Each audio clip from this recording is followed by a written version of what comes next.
आधुनिक तंत्रज्ञानाच्या मदतीने शेतकऱ्याच्या पाठीवरलं ओझं कमी करणारा असा ड्रोन, याच्याबद्दल आपण अधिक माहिती जाणून घेऊ.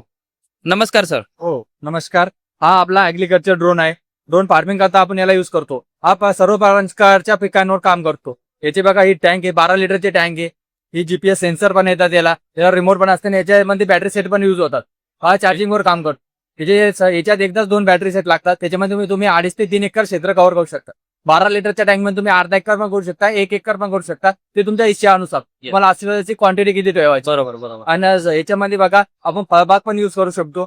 फळबागेला संत्रा, आलू, आपलं चिकू, मक्का, गहू, हरभरा, तूर, संत्री, केळी इत्यादी प्रकारची सर्व पिकं आपण यांना पावरू शकतो. कांदा पण इन्क्लुडेड आहे यात. एका चार्जिंग मध्ये साधारण किती वेळ चालतो? 2.5 ते 3 एकरापर्यंत चालतो या.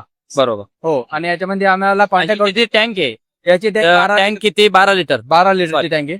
12 लिटरच्या टँक मध्ये तुम्ही 2.5 ते 3 एकर क्षेत्र कव्हर, म्हणजे आपलं जवळपास तुम्हाला किती करायचंय, अर्धा एकर करायचं काय 1 एकर करायचंय, आपण स्प्रे रेट सेट करू शकतो. त्याचा कॉस्ट काय जाईल तरी साधारण? जवळपास 7 लाखापर्यंत याची कॉस्ट जाईल. याच्यावरती काय गव्हर्नमेंटची सबसिडी वगैरे आहे? गव्हर्नमेंटची सबसिडी असते बघा. मग सबसिडीचे प्रकार असतात काही. जर का तुमचं गाव कोकरामध्ये असेल त्याला 33%, जर का तुमची फार्मा प्रोड्युसर कंपनी असेल त्याला 40 ते 50च्या मदत असते. आणि जर का तुमचं बेस वगैरे झाले असेल तर 40 ते 45च्या मदत सबसिडी असते. जर हे महाराष्ट्रातील जे शेतकरी आहेत यांना हे यंत्राबद्दल माहिती किंवा यंत्र खरेदी करायचे असेल तर आपला काय संपर्क क्रमांक आहे? बघा 7715 99 40 59. ठीक आहे, थँक्यू.